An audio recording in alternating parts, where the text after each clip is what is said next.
Et salut à tous, aujourd'hui nous allons revenir sur le début d'une aventure qui a commencé le 16 octobre 2021, l'Odyssée de Lucie. Comme certains d'entre vous l'ont déjà remarqué, elle porte le nom du plus ancien australopithèque que nous avons découvert à ce jour. C'est tout un symbole pour cette sonde, partie pour un long périple à la recherche de nos origines. Après de nombreuses années de conception, Lucie est prête pour son long voyage de 12 ans. Elle aura pour mission d'aller étudier les astéroïdes troyens de Jupiter. Lucie a été fabriquée par la société Lockheed Martin. Elle a une masse de 1,5 tonnes, dont plus de 700 kg d'ergols qu'elle utilisera pour ses différentes corrections de trajectoire. Ce que l'on remarque le plus, bien évidemment, ce sont ces panneaux solaires qui font chacun 7 mètres de diamètre.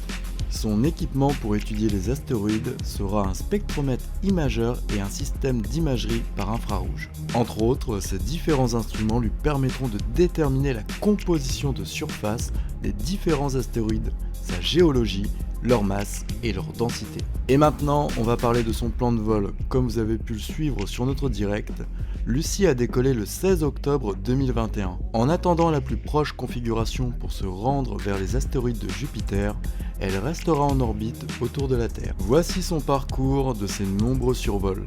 Lucie reviendra de temps en temps nous rendre visite pour bénéficier de l'assistance gravitationnelle terrestre. Si tout se passe comme prévu, elle devrait revenir sur Terre avec des résultats de ses expériences en 2033.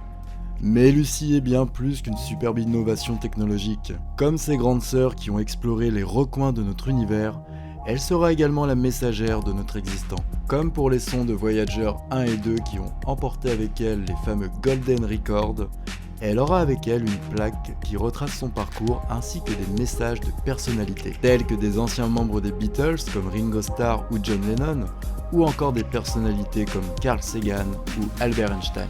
Bien plus que des messages d'éventuelles civilisations extraterrestres, elle sera surtout une porteuse symbolique du reflet de notre société. Lucie, elle terminera son odyssée par un survol de l'astéroïde Patrocle, qui était l'un des héros de la guerre de Troie et également le cousin d'Achille. J'espère que cette vidéo vous a plu. Si vous avez la moindre question, n'hésitez pas à la poster en commentaire. Et bien évidemment, tout au long de ce voyage, on ne manquera pas de vous donner des nouvelles de la sonde dans l'espace communauté. Et je vous dis à la prochaine. Allez, salut!